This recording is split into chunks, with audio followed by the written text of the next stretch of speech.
तो ये ब्रह्मा विष्णु महेश ब्रह्म पर ब्रह्म ये स्थिर नहीं है, ये स्थायी नहीं है, ये अस्थायी है, अब ये नाशवान है। तो इसलिए हमने उस स्थिर को पकड़ना पड़ेगा, सत्पुरुष को, जो कभी मृत्यु को प्राप्त नहीं होता, और वहाँ गए प्राणी कभी लौटकर संसार में नहीं आते। गीता जी अध्याय नंबर 15 के श्लोक 1 से 4 तक प्रमाण है। अब इन ब्रह्मा विष्णु महेश की साधना करने वालों का भी कितना ठोर ठिकाना नहीं, क्योंकि ब्रह्मा विष्णु महेश नाशवान है, इनके भक्त भी ऐसे ही रुड़े रहेंगे संसार में, पार नहीं हो सकते। अपनात्मा ये बार बार सदग्रंथ दिखाना अति आवश्यक हो गया, क्योंकि प्रत्येक प्राणी में एक जैसा ज्ञान फीड है। परमेश्वर कहते हैं कबीर, ये माया अटपटी और सब घट आण अड़ी, किस किस न समझाऊं या तो कुआ भांग पड़ी। यानी हम भी उसी तरह साफ हुए हैं, इतना ज्ञान सुनकर दिमाग में सेट हुई है बात। वह सचमुच हम सदग्रंथ के विरुद्ध साधना कर रही थी, बहुत समय लगा, कई बार तो सुनने को जी नहीं करा ये बातें कि ले ब्रह्मा विष्णु महेश से भी ऊपर कोई भगवान बतावे हैं, अच्छे नालायक आदमी है। दुख भी होता था, लेकिन जिज्ञासा थी कि देखा यो के बताओगा, कहाँ लिख रखा है। वो देखा तो फिर वह सच्ची पाई, और दो सत्य को नहीं माने फिर तो उसका इलाज के कुआं में पड़े फिरते ना माने। जानबूझ साची तुझे करे झूठते ने, अर्ता की संगते प्रभु स्वप्न में भी ना दे। किसी नालायक तो बात भी नहीं करे, जो आँखें देख ले सदग्रंथों में लिखा फिर भी नहीं मानता, वो तो पशु है, उसकी संग भी नहीं कर दे परमात्मा। अब देखो, देखिएगा श्रीमद् देवी भागवत गीता प्रेस गोरखपुर से प्रकाशित है। इसमें ये दिखाना चाहते हैं कि थिर पकड़ थिर रहिए, ब्रह्मा विष्णु महेश अविनाशी नहीं है, ये थिर नहीं है।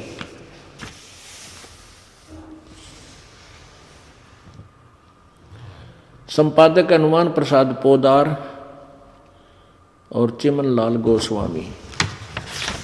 कहाँ से प्रकाशित और मुद्रित है? गीता प्रेस गोरखपुर, गोविंद भवन कार्यालय कोलकाता का संस्थान।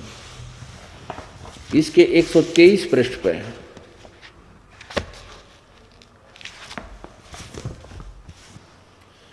ये देखिएगा, तीसरा स्कंद, प्रश्न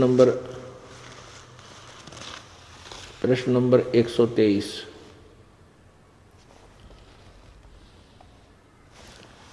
और यहां से देखते हैं, विष्णु जी कह रहे हैं अपनी दुर्गा, माता दुर्गा की स्तुति करते हुए कह रहे हैं, तुम शुद्ध स्वरूपा हो, यह सारा संसार तुम ही से उद्भासित हो रहा है।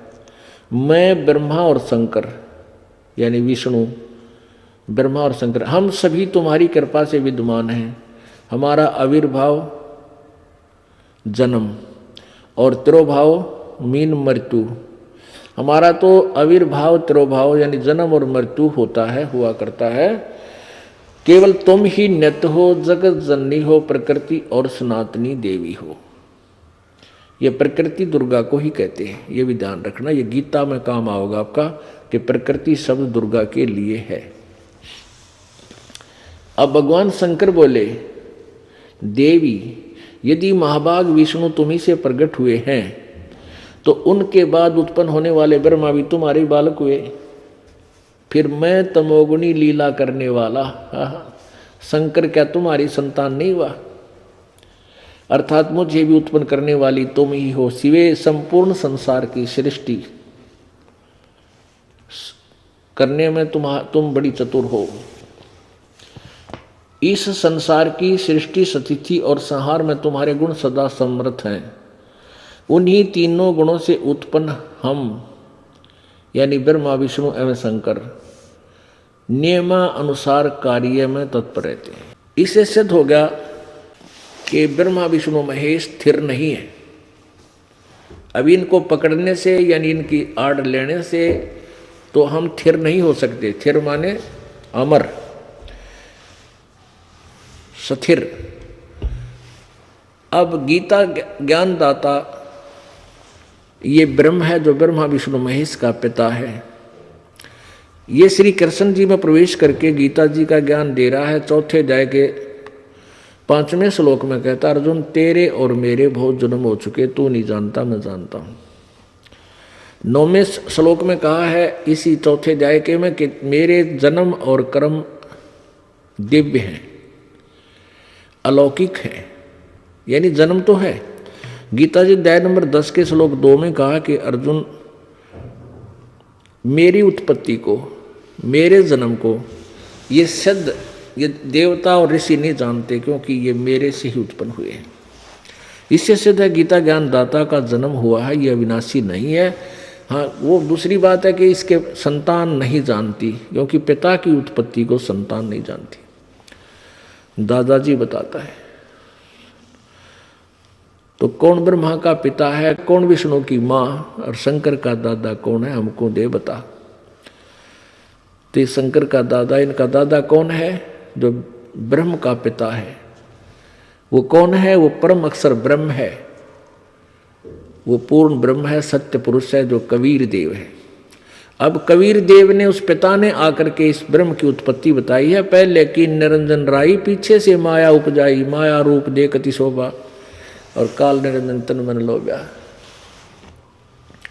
तो उस परमेश्वर ने इसकी उत्पत्ति बताई है, और फिर उससे ब्रह्म से फिर उत्पत्ति हुई है। 3 पुत्र अष्टंगी जाए, ब्रह्मा विष्णु शिव नाम धराए।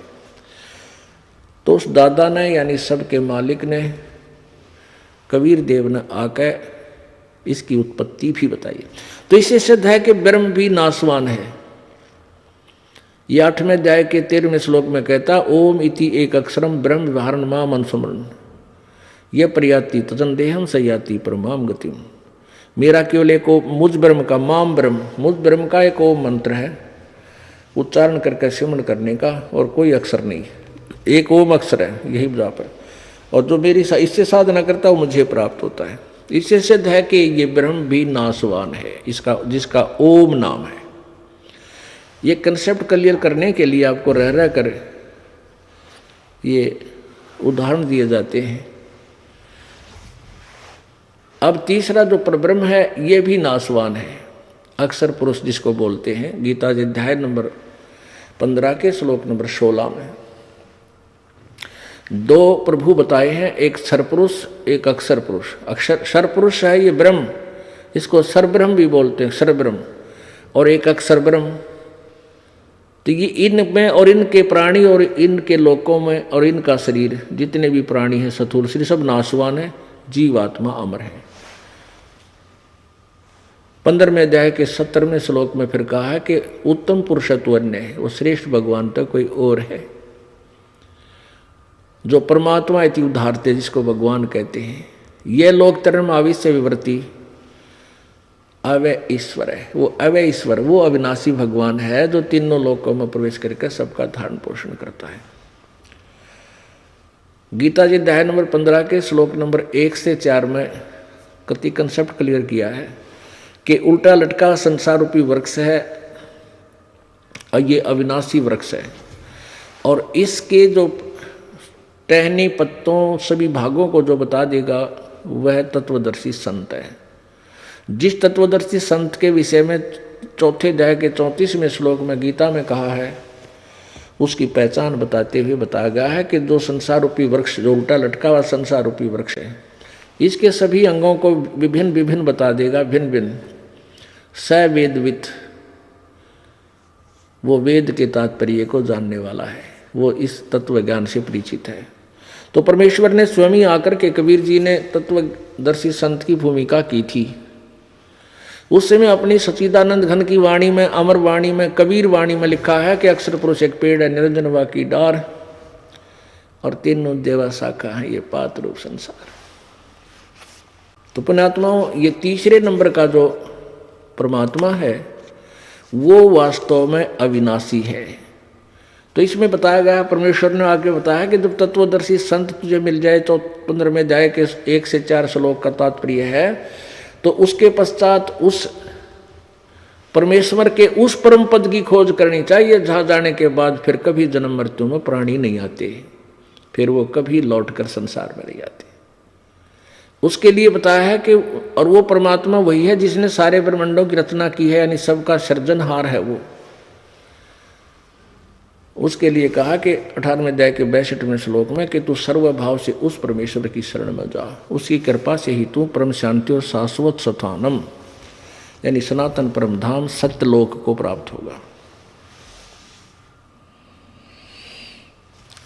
उसका मंत्र बताया है 17वें अध्याय के 23वें श्लोक में, ओम तत्सत इति निर्देश ब्रह्मण त्रिविध समर्थ है। उस सचिदानंद घन ब्रह्म परम अक्षर ब्रह्म की भक्ति जो गीता जी अध्याय नंबर 8 के श्लोक नंबर 1 में अर्जुन ने पूछा कि जो आपने अध्याय नंबर 7 के 29-29 श्लोक में तत्ब्रह्म का जिक्र किया है, वो तत्ब्रह्म कौन है जिसको जानने के बाद फिर प्राणी यहाँ से छूटने का ही प्रयत्न करता है, जरा मरण से छूटने का प्रयत्न ही करता है।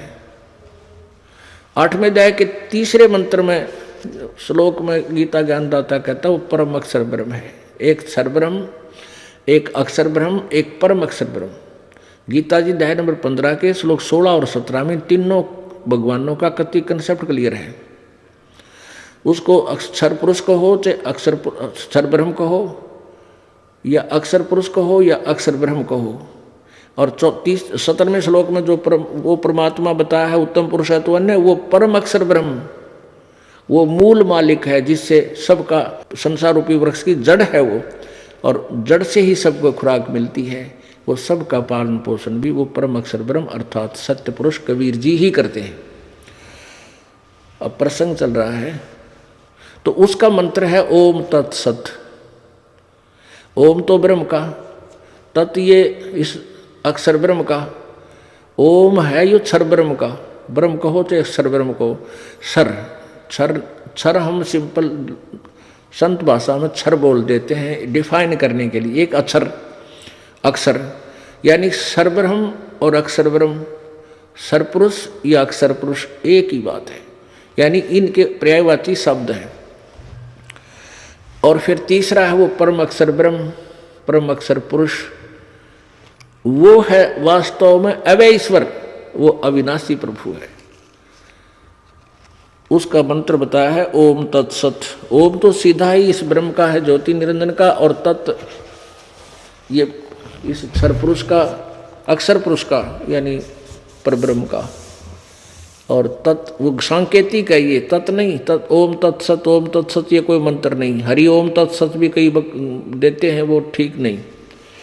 ये गुप्त मंत्र और है, ये कोड वर्ड है। अगर ऐसा होता तो फिर वो ओम, अगर ये ओम तत्सत ही मंत्र होता तो ये कहने की क्या जरूरत थी, तत्वदर्शी संत बताएंगे या आपका क्लियर था फिर तो ये नहीं। ये कोड वर्ड है, ये तत्वदर्शी संत ही बताएगा। इस दास के ऊपर कृपा की परमात्मा ने। अब इस दास के पास वो मंत्र है और किसी के पास नहीं, और कोई देगा तो उसका लाभ नहीं। वो डुप्लीकेट पासपोर्ट बना रहा है तो आप पकड़े जाओगे, दोनों सजाओगे दोनों आंखें। अब क्या बताते हैं, नर नारायण देही पाके तू फेर तुरासी जाही, जा सतगुरु की मैं बलिहारी, जो जामण मरण मिटाई।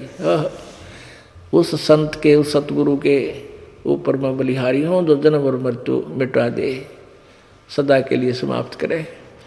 तो पुण्यात्माओं, आप एक इन परमात्मा के इस ज्ञान को आधार बनाकर सोचे बैठ के अकेला कि मृत्यु तो होगी, मृत्यु होगी, ये तो बिल्कुल डेफिनेट है।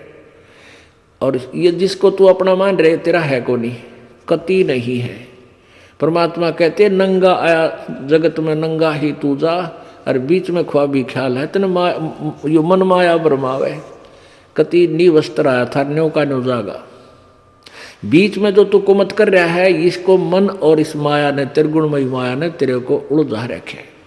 मन यू काल है और त्रिगुणमयी माया यू रजगुण ब्रह्मा सतगुण विष्णु तम गुण शिवजी द्वारा फैला गया जाल है। सती थी उत्पत्ति और आपस में मोह ममता और ये मृत्यु। ये बीच में ख्वाबी ख्याल है, ये स्वप्न जैसा खेल है जो जिसमें तुम खुश होए बैठे हो। काया तेरी है नहीं, ये माया कहाँ से हो जब ये शरीर तेरा नहीं, तो ये कोठियाँ पर कैसे इतना आस लगा ली, या माया कितना होगी, बैंक बैलेंस तेरा क्यों कर गेल चाल लगा तेरा। तो ऐसे ये याद दिलाते हैं। तो फिर हमने क्यों ना हम आस्था सिद्धि कर ले भगवान, फिर यहाँ ना आवे आगे। तो फिर यह योगाटा फिर शुरू, ये रेट का तेली वाला कोल्लू फिर शुरू, बच्चे हुए, जन्म हो गया है, फिर किसी कर्मानुसार किसी रोजगार मिला, किसी ना मिला, कोई मजदूर कर रहा है, कोई कुछ कर रहा है, संतान होगी हुई ना हुई जब फिर उनकी चिंता, पालो पोसो पढ़ाओ, कोई मर गया, कोई बच गया, किसी का कुछ हो गया, किसी का कुछ हो गया, यानी 24 घंटे टेंशन, ये दुख, फिर मृत्यु, फिर बुढ़ापा, बिरान माटी। तो इससे पीछा छूटेगा ईब। अब ये वो वक्त है, ये बिचली पीढ़ी वाला। पुण्यात्मा प्रथम तो यू ज्ञान किसी ने सुनने की फुर्सत ना है, और फिर कोई सुनना चाहती हूँ ज्ञान ना, मेरे एंड वेंड बोलनी है, उवा बाई बोलनी है, संतर गुरु मार मंडलेश्वर, पता नहीं कितने दुनिया में उड़ जाए बैठे। तो आपके ऊपर यह मेहर हुई परमात्मा की, अभी ये कच्चा काम नहीं है, और ये बातें कहने सुन की नहीं, ये कर पाड़न की है। परमात्मा खुद कहते हैं, ये हमने कह दी, तुमने सुन ली, तुमने आगे बता दी, ये कर पाड़न की है, यू काम करन का है, कैसे किसी की एट एनी कॉस्ट। और यहाँ तक बताया जो सिर के सट्टे हरी मिले तो भी सस्ता जान, अगर ये सिर दे तो मालिक मिल जाए तो भी बिल्कुल चीफेस्ट है, सबसे सस्ता ही। तो मरेगा, सिर तो जाना ही तेरा, कितने बीमारी में हो जाएगा, कैंसर में तड़फ कर मरेगा, एक्सीडेंट में मर जा, और कोई कारण हो जा, और तो इसके सौदे में मालिक मिल जावा तो इससे सस्ता कुछ नहीं। अब सिर का साटा क्या होता है, सिर कैसे देना है, कैसे सौदा करना है इस चीज़ का। एक गुरु के 3-4 चेले थे, उनको वो ज्ञान देता था, उनको ज्ञान दिया कि भाई गुरु जी के वचन का पालन करना चाहिए, तभी जीव की भक्ति सफल होगी। भाई जो गुरु वचन पे डट गे रकट गे फंद 84 के, कट गे फंद 84 के, रकट गे फंद 84 के। वस्तु मिली ठोड़ की ठोड़, मिट गई मन पापी की दौड़े। वस्तु मिली ठोर की ठोर, मिट गई मन पापी की दौड़। भरम मिटे मथुरा काशी के, भरम मिटे मथुरा काशी के। भाई जो गुरु वचन पर डट गे, कट गे फंद 84 के।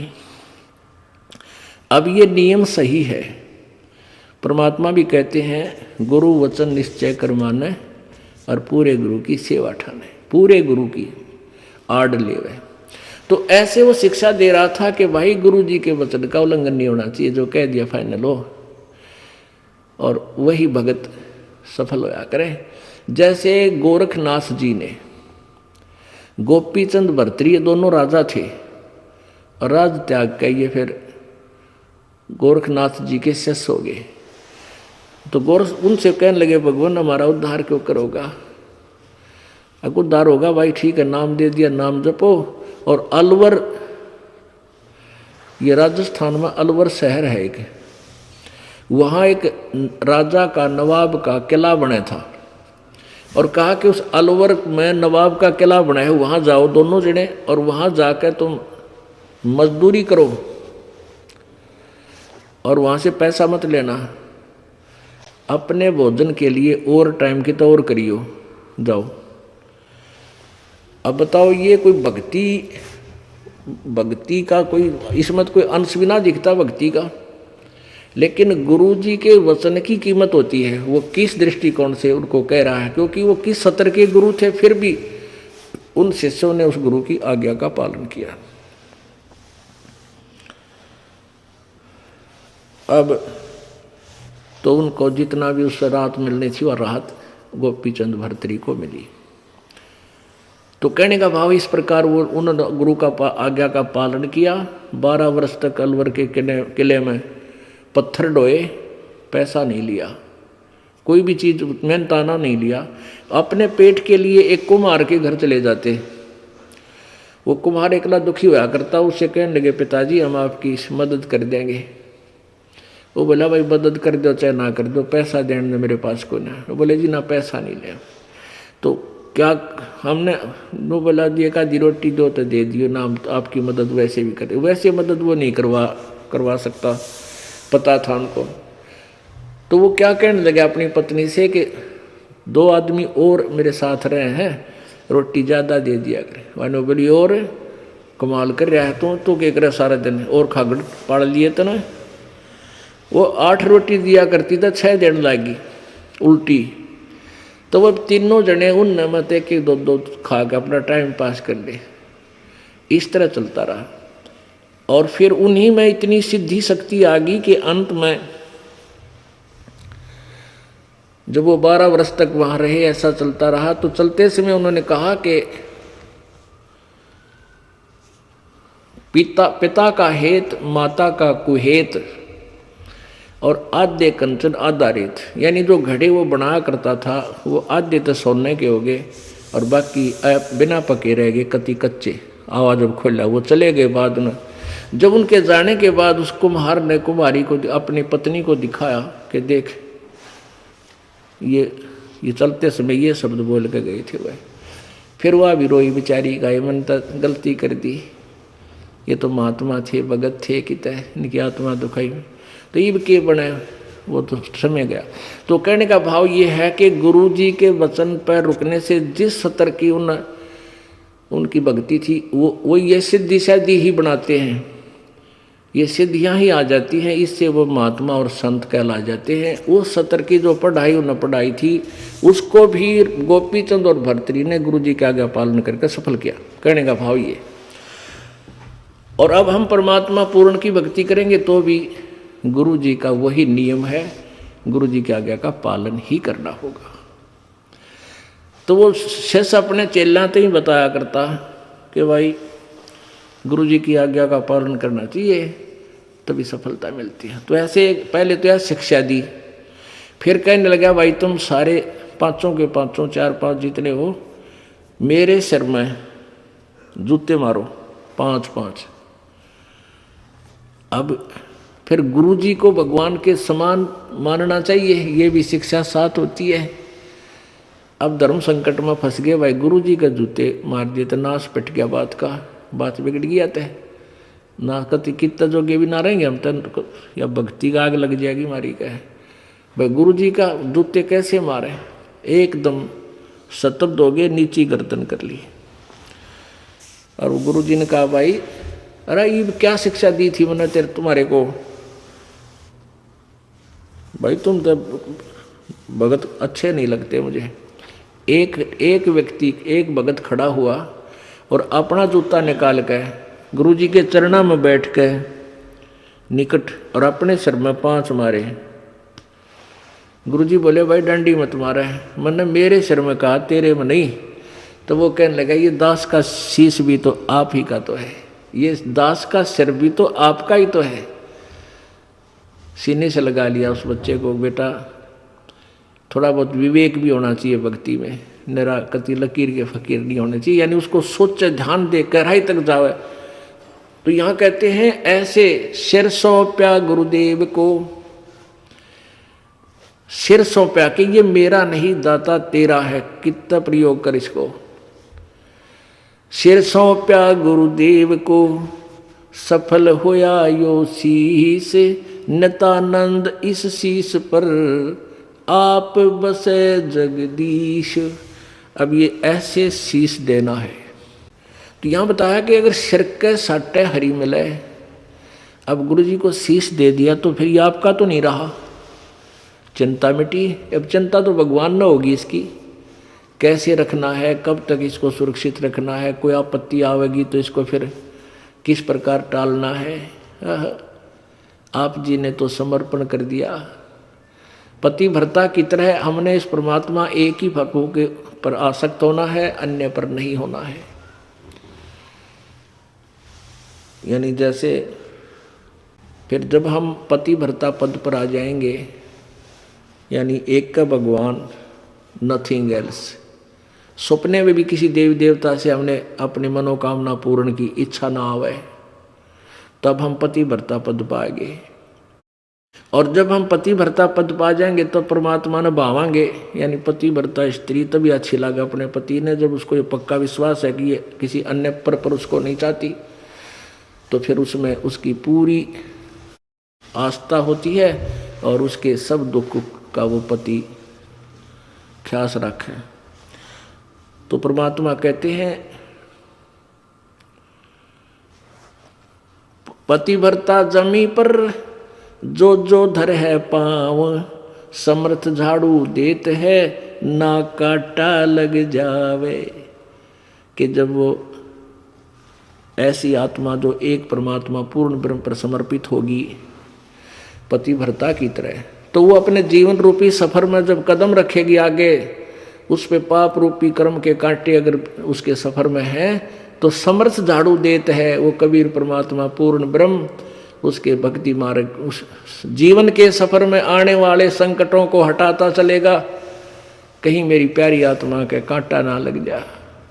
तो वो जब हम सिर सौंपया गुरुदेव को, सफल होया यो शीस, और नितानंद इस शीस पे आप बसे जगदीश। तो ऐसे फिर परमात्मा ने चिंता हमारी सारी हो जाएगी।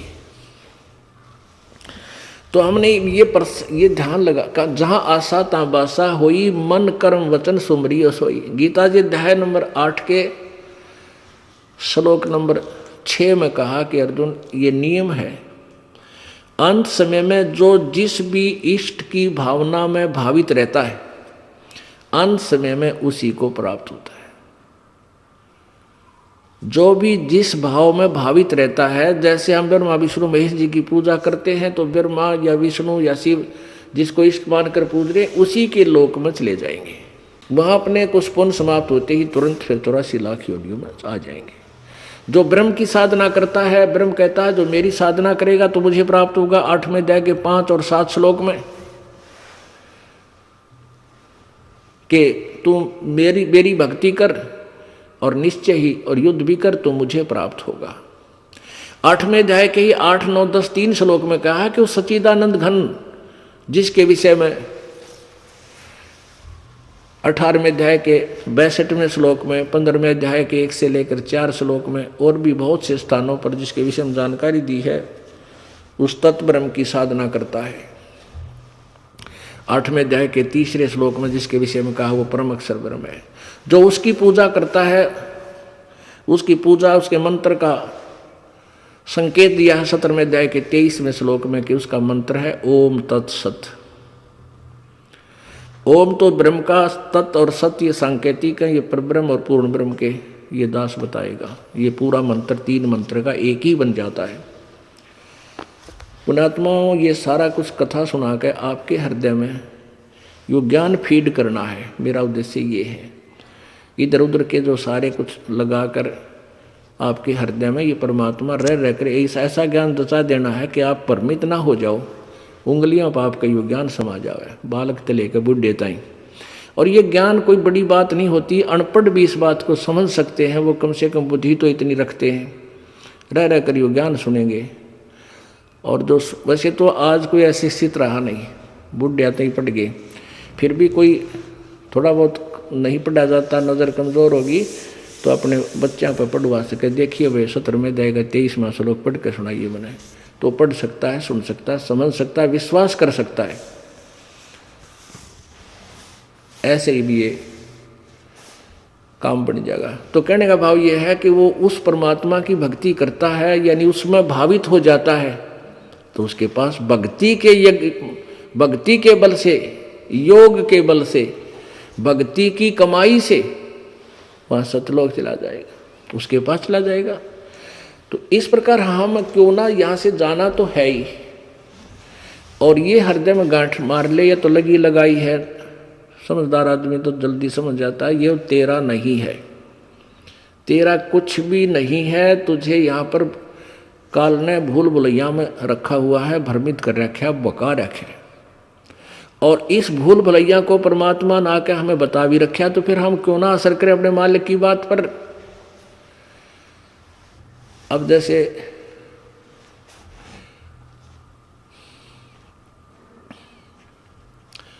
नित्यानंद जी ने कहा कि शब्द सैन सतगुरु की पछाणी, पाया अटल सुहागरे, नित्यानंद महबूब गुमानी, परगटे पूरण भागरे। शब्द सैन सतगुरु की पछाणी। सैन, सैन माने संकेत। जैसे कोई आपत्ति का समय हो और कई व्यक्ति इकट्ठे हो रहे हों, कोई संकेत करना हो तो अपने व्यक्ति को कोई संकेत से करते हैं, यूँ करते हैं। यानी ये सैन होती है। वहाँ बोलने की जरूरत नहीं, वो समझ जाना चाहिए कोई क्या बताना चाहता है, खिसक ले जाते हैं। वो सैन है, वो संकेत है। कहते हैं शब्द सैन सतगुरु की पहचानी, और पाया अटल सुहागरे। बुद्धिमान को तो यह सैन बतेरी, ये संकेत बतेरा कि ये काल का लोक है, ये ऋण का स्थान नहीं है। और जहाँ आशा ता बासा हुई, अगर तेरी आस्था यहीं रहेगी तो यहीं फिर आ जा कि तक कुत्ते गधे की जो निपाक है।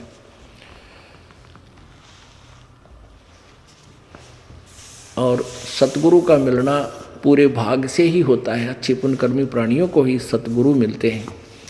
अब नित्यानंद जी वैसे तो विष्णु जी के उपासक थे, अब भोली आत्मा उसी को पूर्ण गुरु मान रहे थे और उसी को पूर्ण इष्ट मानकर उसी की साधना कर रहे थे। महिमा पूर्ण परमात्मा की गा रहे थे और नियम बता रहे थे वही, क्योंकि ये खेल का मैदान है।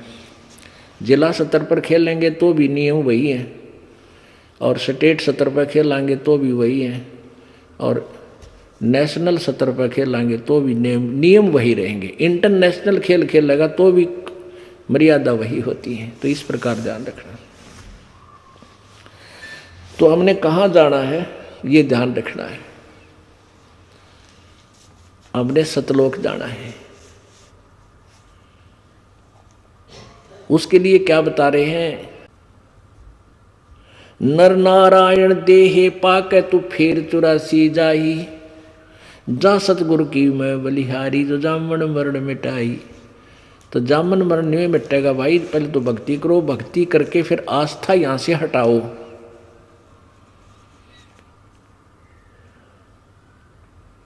आस्था कैसे हटेगी? यहाँ के दुख याद करके, और यू रेट के कुएं वाला जो कोल ये चक्कर है, इसको ध्यान में धर के।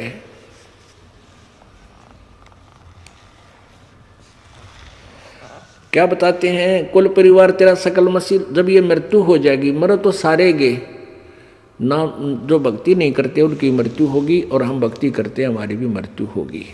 लेकिन हमारी और अन्य की मृत्यु में बहुत अंतर होगा। परमात्मा कहते हैं आए हैं सो जाएंगे राजा रंग फकीर, एक सिंहासन चढ़ कर जाए बंदे जा दजीर। जो भक्त हैं वो तो परमात्मा के जहाज में बैठ कर जाएंगे, ठाठ से ची ची कर दे। और वह जो अपराधी हैं, अपराधी कौन है? जो भक्ति नहीं करते। गीता जी अध्याय नंबर 3 के श्लोक 10 से लेकर 15 तक स्पष्ट किया है कि जो परमात्मा ने तुम्हें नियमत में दिया है धन, और उसमें से जो दान नहीं करता, यज्ञ नहीं करता, वो चोर है मालिक का। परमात्मा भी अपनी अमर वाणी में कहते हैं, जिन हर की चोरी करी और गए राम गुण भूल, ते बिदना बागुल किए वो रहे उर्दमुख झूल। जिन हर की चोरी करी, जो चोर है, भगवान की भक्ति नहीं की, दान धर्म किया नहीं, तो वो राम नाम, राम के गुण भूल गए, भगवान के गुणों से अपरिचित रहे, तो उनको परमात्मा ने बागुल पक्षी बना दिया। एक बागुल पक्षी होता है, वो उसका 2 पैर होते हैं, पैर 2 ही होते हैं, और ऊपर को वो कैसे बैठता है वृक्ष पे? नीचे नमू कर रखता है, ऊपर लटका रहता है पैरों से, नीचे नमू करके, और मुंह से ही खाता है, मुंह से ही टट्टी करता है। उसको ऐसी सजा दे रखी। कहते वो ऐसी ऐसी योनियों को प्राप्त होगा। तो जो अपराधी हैं उनको यम के दूत जंजीरों से बांध कर ले जाएंगे। जाएंगे सभी, आए हैं सो जाएंगे राजा रंग फकीर, और एक सिंहासन चढ़े जात, एक बंधे जात जंजीर। कितना अंतर हो गया? आप मरोगे ना, आपको पता भी नहीं चलेगा मौत होगी, बिल्कुल भी नहीं पता चलेगा। और जो भक्ति नहीं करते, वो एकाधा पुण्यकर्मी प्राणी है, हार्ट अटैक हो गया, जल्दी से चला गया, तो फिर दोबारा गधे जो नहीं पाओगा, वो गया कित। यानी वो तो फॉर एग्जाम्पल एकाधा होता, बाकियों की मृत्यु या तो बीमारी तय, या वैसे की तो जुबान बंद होगी, टट्टी पेशाब माए निकलगी, कोई कोई दिन खाए पिए हो जाएंगे, घर के भी दुआ करेंगे भगवान इस मर जा तो बढ़िया, पंडा छुट्टा दुखी हो जाए। तो क्या बताते हैं, जब यह मृत्यु होगी, कुल परिवार तेरा सकल कबीला मसलत एक ठहराई, सब की एक सलाह बन जाएगी। उठाओ कुल परिवार के लोग आके आसपास के जो कि उठाओ उठाओ इसने जल्दी करो भाई, बांस हो जाएगी, कीड़े पड़ जाएंगे, जल्दी करो। तो कहते हैं 2 घंटे भीतर तने शमशान घाट पर जा रहेंगे। और अग्नि लगा जिया दिया जद लंबा, फूक दिए उस ठाही, कर दिया काम, वहां जला दिए। फिर क्या बताते हैं, वेद बांध फिर पंडित आए, पीछे गरुड़ पढ़ाई। ये पुराण बांध के पंडित आए, पाछे गरुड़ पढ़ाई। गरुड़ पुराण को पढ़ाते हैं, 7 दिन का पाठ करते हैं मृत्यु के बाद ये नकली गुरु जी। अब गरुड़ पुराण में क्या लिखा है, उसमें मृत्यु के उपरांत जीव के ऊपर क्या क्या आपत्तियां आती हैं, और उनका कारण बताया है कि इसने ऐसा कर्म किया जिसने उसके ऐसे अंग कटते हैं, वहाँ आंखें फोड़ दी जाती हैं, ऐसे यहाँ भी जो दोबारा कभी जन्म होगा तो इसे कर्म किया, उसका बेटा मरता है, उसकी ऐसी बेटी विधवा होती है, उसके ये कष्ट होते हैं। अब परमात्मा कहते हैं अपनी वाणी में कि वो मरने वाला तो मर गया, वो तो चला गया अपने जिसे कर्म किए थे, वह गठड़ी बांध गए, वह खुलवाली जाकर धर्मराज ने खोल बेटा बेटी क्या लाई कमा के। अब उसके बाद वो गुरुजी वहां गरुड़ का पाठ करने लग रहा है। अरे भले आदमी, गरुड़ का पाठ तो पहले पढ़ाना चाहिए था उसको, मरण तो पहले, मृत्यु से पूर्व, ताकि वो डरता, उसको भय बनता, बुरे कर्म ना करता और अच्छी भक्ति करके अपना पीछा छुटवा जाता, अच्छे कर्म करता। अब वो तो गधा बनने की तैयारी कर रहे और वहां गरुड़ पुराण का पाठ करने लग रहे। अरे वाह भाई वाह, यह तो वह बात होगी, वह कील लाग रही खुरा में ट्रीटमेंट घुटने का, पशु के बैल के कील तो लाग रही खुरा नीचे खुरा में और गोड्डे पर पट्टी बांधे तेरा के दे भैया। तो ऐसी इनकी ये भक्ति मार्ग था। अब क्या बताते हैं, प्राण बांध फिर पंडित आए, पीछे गरुड़ पढ़ाई, नरसेती तू पशु नरसेती फिर पशुआ की जय, गद्दा बैल बनाई, ये 56 भोग कहाँ मन बोरे, है कि तकुर्री चुगने जाई। अब क्या बताते हैं कि वहां तो वो गरुड़ जी भी का पाठ हो रहा है, और वो क्या होता है, नरसेती तू फिर पशुआ की जय, गद्दा बैल बनाई। और ये सुंदर आहार, आज भूख लगे जब दूध पी लें, चाय बनवा लें, पकौड़े खावें, समोसे लड्डू जलेबी रोटी अच्छी सब्जी दाल, और ब्याह शादी में भाई लड्डू जलेबी। तो अब तो आप मनुष्य शरीर में हैं और जो चाहे आहार आप प्राप्त कर सकते हो। और फिर एक भक्ति ना करने से क्या होगा कि बैल और गधा बनेगा। ये 56 भोग कहा मन बोरे, कि तो कुर्डी चरने जाई। पुणात्मा कालजा पाट जा, भांग उतर जाता आपकी। ये भांग का, ये त्रिगुणमयी माया का जो नशा आपका है, ये धीरे धीरे उतरे तक, क्योंकि एंटीबायोटिक ट्रीटमेंट लंबा है, थोड़ा समय लगेगा, उतर जाएगा, कति उतरेगा, यानी बहुत काम आओगी आपके आप साधना। तो इन बातों ने याद आओगे ना, कलेजा हिल जा आदमी का, और भक्ति करे डट के, बुरे काम मत बच्चे, कति बुराई नहीं करे, भूखा रह ले एक टाइम, वो अच्छा है। नरसेती फिर पशुआ की जय, गद्दा बैल बनाई, ये 56 भोग कहाँ मन बोरे, है कि तकुर्डी चरने जाई। प्रेत शिला पैजा बिराजे, पितरों पिंड भराई, और बहुत श्राद्ध खान को आए, काग भय कलमाई। जय सतगुरु की संगत करते, तेरे सकल कर्म कट जाई, अमरपुरी पर आसन होते, जहां धूप ना छाई। सुरत नृत मन पवन पियाना, शब्द शब्द समाई, गरीबदास गलतान महल में मिले कबीर गुसाई।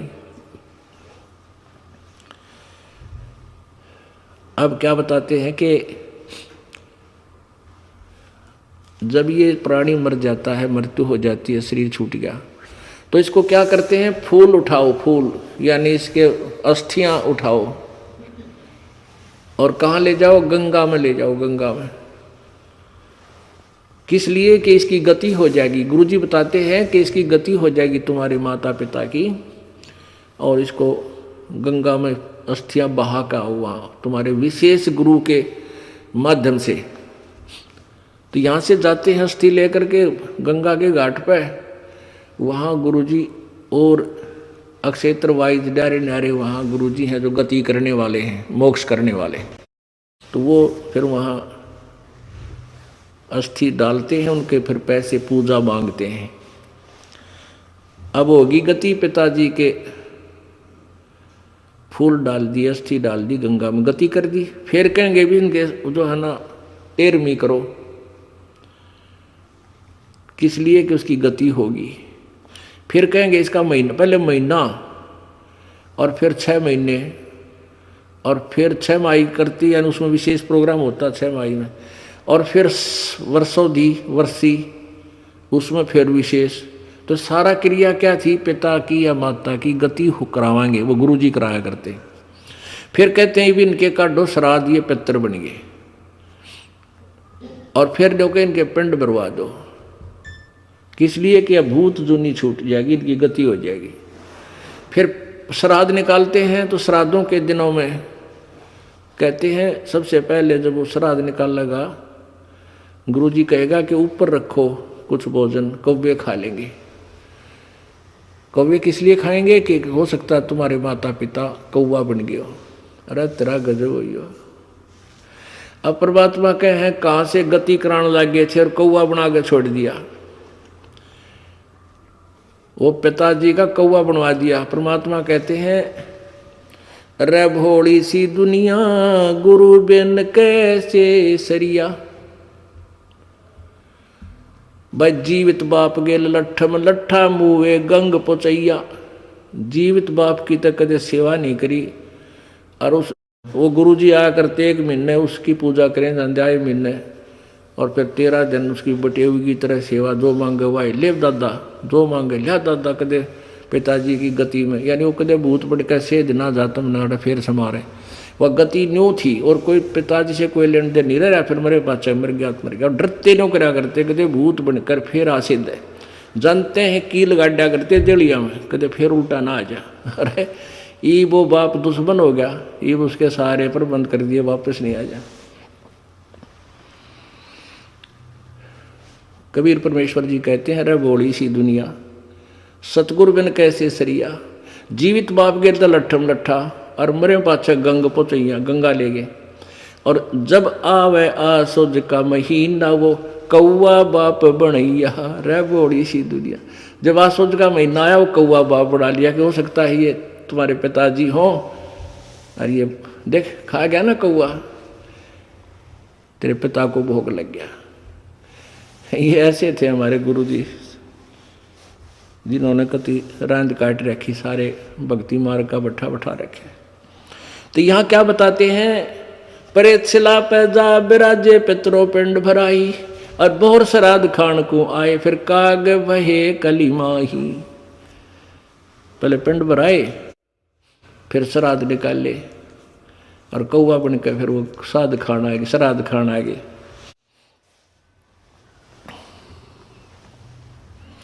अब क्या निष्कर्ष देते हैं, जय सतगुरु की संगत करते सकल कर्म कट जाई। ओह, जय सतगुरु की संगत करते, यानी तत्वदर्शी संत के शरण में रहते तो सकल कर्म कट जाएगी। ना भूत बनना, ना अस्थि ठानी, ना श्राद्ध निकालने, ना कि तब महीने पर सौदी 6 माही करनी। क्यों, तो चला गया प्राणी निध स्थान, चला गया माटी माटी में। रला जी बता फिर रह गया कि रोला, फिर क्या बीच में क्या रह गया, वो न्यो करवाओ और न्यो करवाओ, फलाना करवाओ, फूक का अपने हाथ आ रहे, और वो जीव चला गया जहाँ उसने जाना है।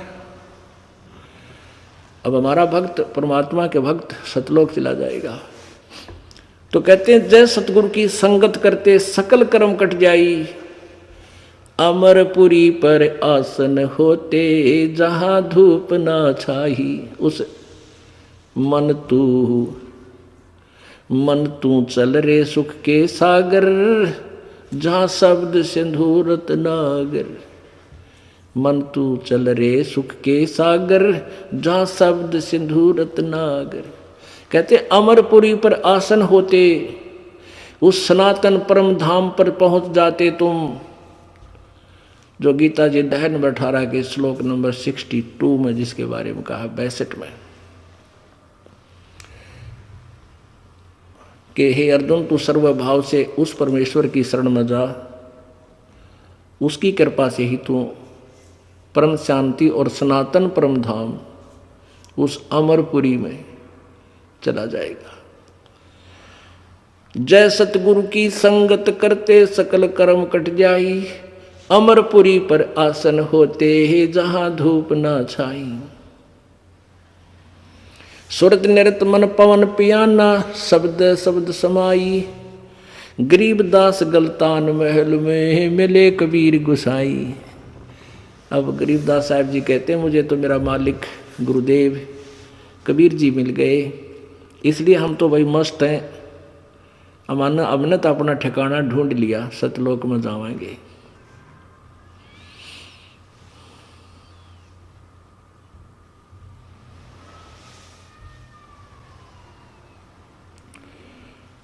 तो पुण्यात्माओं, परमात्मा ने यही बताया कि मन तो चल रे सुख के सागर, जहाँ शब्द से दूरत नागर।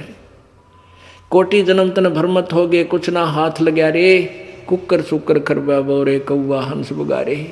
कोटि जन्म तू राजा के ना मिटी ना मन की आशा, और भिक्षुकों का दर दर घूम लिया, ये मिला नहीं निर्गुण रासा। पुण्यात्माओं, हम आज के नहीं हैं, असंख्यों जन्मों से हम ऐसे ही कष्ट पे कष्ट उठा रहे हैं, जन्म मृत्यु को प्राप्त होते आ रहे हैं। परमात्मा हमें याद दिलाना चाहते हैं कि तुम बहुत अच्छी, पहले अच्छी आत्माएं भी रही हो, फिर नरक में भी चले गए हो, देवता भी बने हो, राजा भी बने हो, कई कई बार बने हो। एक बार मार्कंडे ऋषि एक कीड़नाल को देख रहा था, इंद्र स्वर्ग का राजा आ गया पीछे और कहने लगा, हे स्वामी, हे महात्मा जी, आप इन चींटियों में क्या खोज रहे हो, क्या देख रहे हो? उसने देखा इंद्र खड़ा है, उसने कहा कि देवराज, इनमें मैं ये देख रहा हूँ कि कौन सी चींटी कितने बार इंद्र की पदवी प्राप्त कर चुकी है, क्योंकि हमारे सारे पिछले संस्कार भी हमारे प्रत्येक प्राणी के अंतःकरण में फीड होते हैं। जैसे कंप्यूटर में कोड वर्डों में कितनी वो फीड कर देते हैं, फिल्म फिर सारी कहानी। तो इंद्र का झटका सा लग गया कि हे परवरदिगार, ये चींटी भी कभी इंद्र रही है? कहा बेटा, कई कई बार। क्या देखा कि इनमें एक चींटी ऐसी है जो एक बार इंद्र बनी है, बाकी तो कई कई बार इंद्र की पदवी प्राप्त कर चुकी है। ओ तेरा गजब। अब आज राजा है, इंद्र है, कल को गधा बनेगा। ओ तेरा गजब है कि क्या लगा इसे राज का, स्वर्ग का राजा, और गधे की योनि से प्रारंभ होगा उसका 84 लाख योनियों का चक्कर। पुण्यात्माओं, इस दास को जब ये ज्ञान हुआ, धरती पर किता 5 टक्के थे उस दिन। वही भगवान, रात को नींद नहीं आई, सारी रात बैठ के काटी है परमात्मा। देखड़े डले डोहा थे के साधना कर रहे थे कि तक कोई सिर था ना पैर था, कोई ठिकाना नहीं था, और क्यों कर दया करी मेरे माले। फिर ऐसा हो गया, बताऊं किसने को छोड़ने तैयार नहीं, सारे उल्टे बोल रहे। अब यह भी समस्या परमात्मा आप ही हल करोगे। अब यह धीरे धीरे होगी, दया होगी दाता की। मेरे जैसे दुखी बतेरे पागे जिनको भगवान की चाह थी। अब क्या बताते हैं कि सतयुग में राजा अम्बरीश थे, बहुत प्यारी आत्मा, बड़े सैन स्वभावशील स्वभाव के, परमात्मा से डरने वाले, दान धर्म करने वाले। और दुर्वासा जैसे एक बहुत बड़े सिद्ध पुरुष थे, जो ऋषि थे, घर त्याग कर चले गए थे, बाल ब्रह्मचारी थे, और वो अम्बरीश जी बाल बच्चेदार थे, राजा थे। तो उस अम्बरीश जी की भक्ति इतनी श्रेष्ठ थी, की थी उन्होंने, ऐसे भक्ति कर रखी थी, इतनी भक्ति की शक्ति थी कि दुर्वासा ने उनके ऊपर अटैक कर दिया, सिद्धि से। वह सिद्धि उल्टी दुर्वासा को ही मारने के लिए दौड़ी। दुर्वासा जी ने आखिर में उसके चरण पकड़े अम्बरीश राजा के, जब उसकी जान बची। तो ऐसे महान आत्मा सतयुग में राजा और फिर भक्ति की, वही आत्मा फिर त्रेता युग में राजा जनक हुए। और फिर राजा के पास कितने नौकर होते हैं अंडरस्टूड है। और फिर वही प्यारी आत्मा नानक जी हुए। बताओ आप, अब पुण्य खत्म हो गए तो स्वयं नौकर लगे एक नवाब के यहाँ एक रोजी रोटी के लिए, और पहले स्वयं राजा थे, नौकर उसके हजारों की संख्या में सर्वेंट होते थे। तो यहाँ और अगर यदि अब परमात्मा उन्हें नहीं संभालते जा करके बेई नदी पर, तो ये प्यारी आत्मा अपने पुण्य क्षीण करके 84 लाख योनियों में चली जाती है। तो ये पुण्यात्माएं जो पिछले जन्मों में कभी प्रभु की चरणों में रहे हो, आप भी उन्हीं में से हो जिनको आपको परमात्मा ने संभाल लिया। कहते हैं जो जन हमारी शरण है ताका हूँ मैं दास, और गेल गेल लाग्या रहूं जब लग धरती आकाश है। उसी सिद्धांत से परमात्मा आपके पीछे पड़ा हुआ है। देखो इस दास, आप देखते हो मेरा रूटीन इस दास का भी है।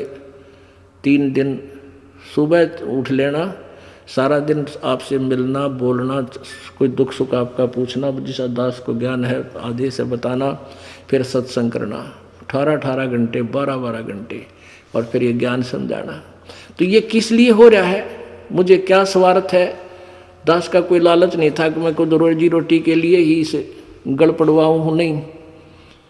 परमात्मा का आदेश है। जिस कार्य को परमात्मा सतलोक से चलकर करने आए, यहाँ पर दुनिया के डले खाए बूंदे को आए, बदनाम हुए, मारना चाहा उनको, लेकिन उनको कौन मार सकता था? फिर भी वो इतने कष्ट हमारे लिए उठाए, और वो ड्यूटी व मजदूरी इस दास को दे दी। तो मैं तो अपना सौभाग्य मानता हूँ, शुक्र मनाऊँ परमात्मा का कि ये शीश आपके लेखे लगे, और यह आजीवन ये हिम्मत दो परमात्मा तेरे बच्चों को ये ज्ञान समझा सकूं। तो ये सारा ज्ञान आपको इसलिए समझाया जा रहा है कि आप बहुत पुण्यात्माओं में से हो। अब क्या बता रहे हैं कि कोट जन्म तन भरमत हो गए, कुछ ना हाथ लगा रे, कुकर कुत्ता सुकर सुअर खर गदा, कुकर सुकर खर बोरे, कौआ हंस बुगारे, और कोटि जन्म तू राजा की न मिटी न मन की आशा, भिक्षुकों का दर दर घूमया, ये मिला नहीं निर्गुण रासा। ये मार्ग नहीं मिला, इसलिए भ्रम रहा था तू अभी तक।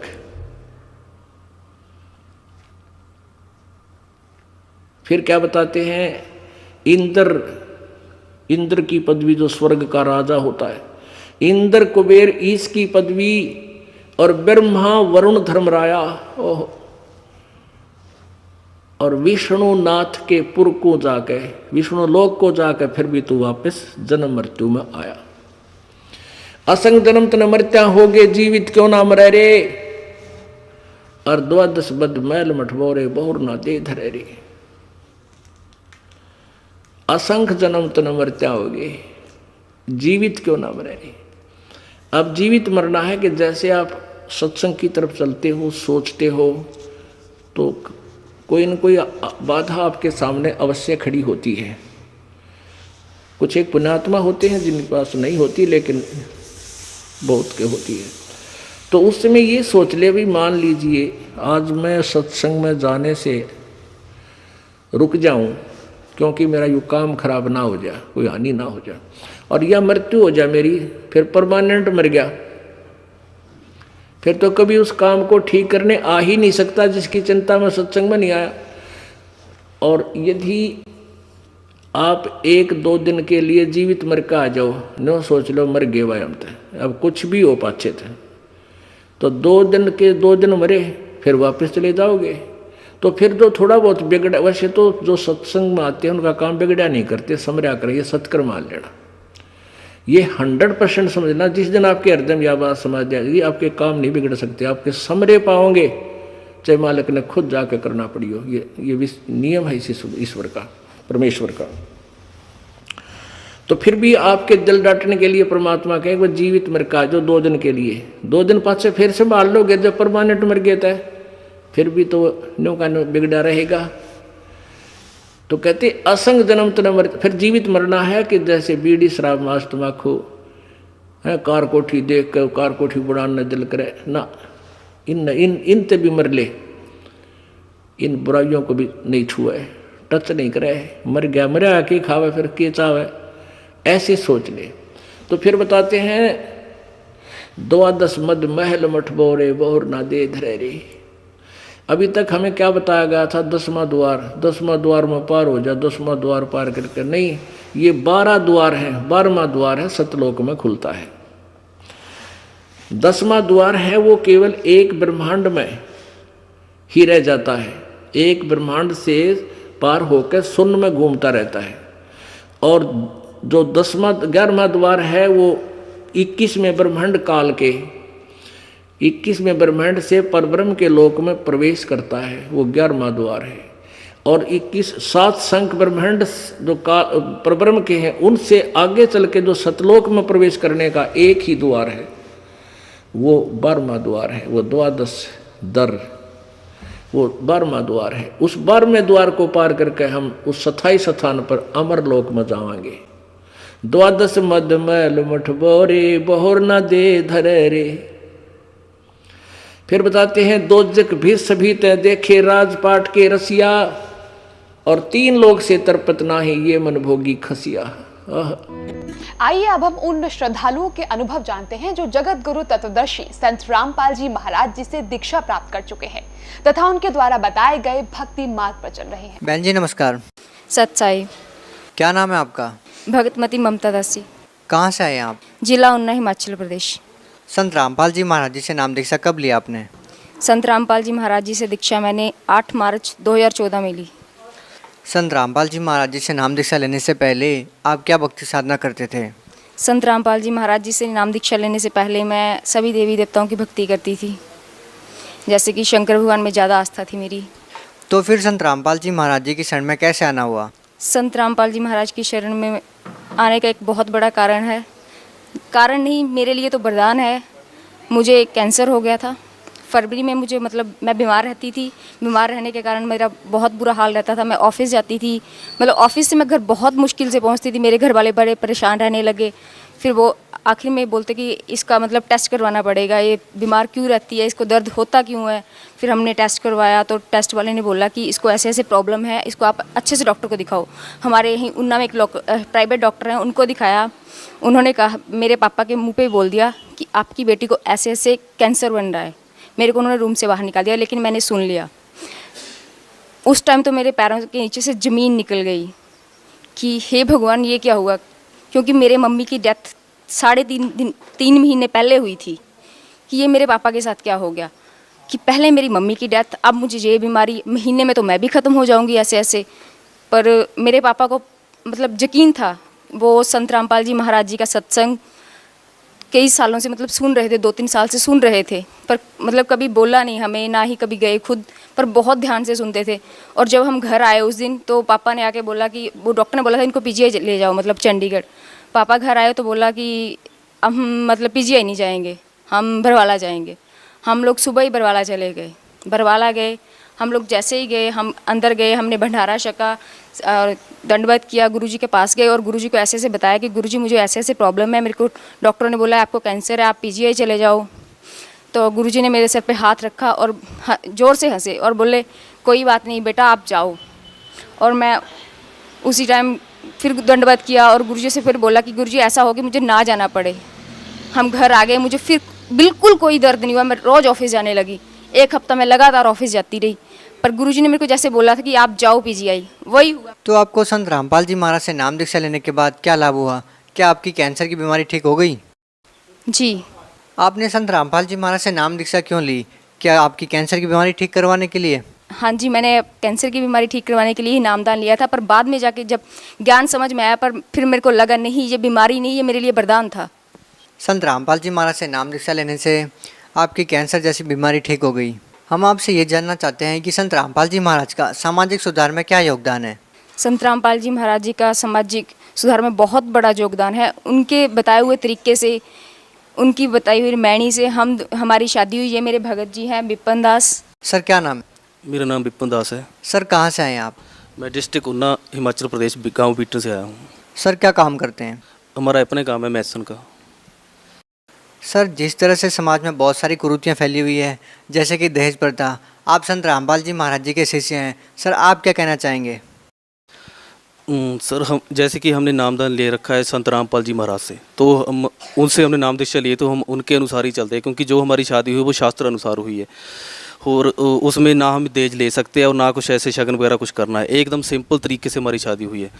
तो जैसे कि आपको पता है कि आजकल दहेज, इसके दाज दहेज के लिए कितनी लड़कियों को जलाया जाता है और इतने लोग दाज दहेज देते हैं, फिर भी मतलब उनकी लड़की खुश नहीं रहती है। और हमारे गुरुजी ने संत रामपाल जी महाराज ने जो सब जो दाज प्रथा जो कुरीतियाँ जो ख़त्म कर दी है। जितने भी आजकल ज़माने में जितने भी लोग हैं नशे करते हैं या कुछ भी है, जो शराब पीते हैं, जो किसी प्रकार के नशे, परमात्मा ने वो सब छुड़ा दिया। हमारे जितने भी भक्त हैं परमात्मा के, एक भी भक्त कोई भी नशा नहीं करता है। संत रामपाल जी महाराज से नाम दीक्षा लेने के बाद आपको क्या लाभ मिला? संत रामपाल जी महाराज से नाम दीक्षा लेने के बाद पहला लाभ तो मुझे यही मिला कि मेरी कैंसर की बीमारी ठीक हो गई। और बीच में जब मेरी बीमारी चल रही थी, मेरा ट्रीटमेंट हुआ था पीजीआई में, उस दौरान मेरे को ना पेट में इतना ज़बरदस्त दर्द हुआ था। मेरे घर वाले उसी दिन मेरे को रात को अपने लोकल हॉस्पिटल ऊना लेके गए थे। वहाँ पर लेके गए, उन्होंने मेरे को इंजेक्शन वगैरह दिए, इतना ट्रीटमेंट किया, फ़र्क पड़ा नहीं कुछ भी, बस नशीली दवाइयाँ दी और मैं सो गई। उस दिन, उसके अगले दिन भी उन्होंने पूरा दिन नशीली दवाइयाँ दी, मैं पूरा दिन सोई रही। पर मेरा दर्द बढ़ता गया और रात को इतना ज़बरदस्त हो गया ना कि दवाइयों ने असर करना बंद कर दिया।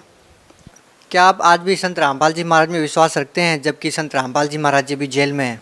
जी, मैं बहुत ज़्यादा विश्वास रखती हूँ। वही मैं आपको बता रही हूँ कि जब मेरे ऊपर मतलब दवाइयों ने असर करना बंद कर दिया, तो मैं ऐसे, घर वालों ने तो यही मान लिया था, डॉक्टरों ने यही मान लिया था कि ये मर गई, क्योंकि मेरे नब्ज़ वगैरह सब कुछ बंद हो चुका था। सर आप भी संत रामपाल जी महाराज जी के अनुयायी हैं, हम आपसे जानना चाहेंगे कि आपको संत रामपाल जी महाराज से नाम दीक्षा लेने के बाद क्या लाभ हुआ? सर सबसे बड़ा लाभ तो मुझे ये हुआ कि मुझे सच्ची भक्ति का पता चला। पहले जैसे हम मंदिर में जाते थे, शिव की उपासना या हनुमान की उपासना वो सब करते थे। अगर घर में कोई सुख हो तो ठीक है, अगर कोई दुख आ जाए तो हम ये कहते हैं कि मैं तो सुबह शाम हनुमान चालीसा करता हूँ, ऐसे करता हूँ, मंदिर में जाता हूँ, मुझे कोई फ़ायदा नहीं हो रहा, तो हम दुखी हो जाते रहे ऐसे। पर जो तो हमें संत रामपाल जी महाराज की शरण में आके पता चला कि जो हम साधना कर रहे थे उससे तो हमारा कोई लाभ हो ही नहीं सकता था, वो तो हमारे कर्मों का फल ही हमें मिल रहा था। तो हाँ, जैसे कि हम उनकी शरण में आए तो हमें सारा ज्ञान हो गया, शास्त्रों का ज्ञान हो गया। पहले हमें ये नहीं पता था कि आखिर भागवत गीता में लिखा है, वेदों में क्या लिखा है। जब गुरुजी ने एक एक पेज, एक एक किताब खोल के टीवी पे दिखाई तो हमको सब कुछ सारा ज्ञान हो गया। सर संत रामपाल जी महाराज जी के शिष्य हैं। सर साहिब सभी भक्तों को, जो भगत मेरे चैनल में पहली बार आए हों तो चैनल को सब्सक्राइब और वीडियो को लाइक ज़रूर करें। सर साहिब।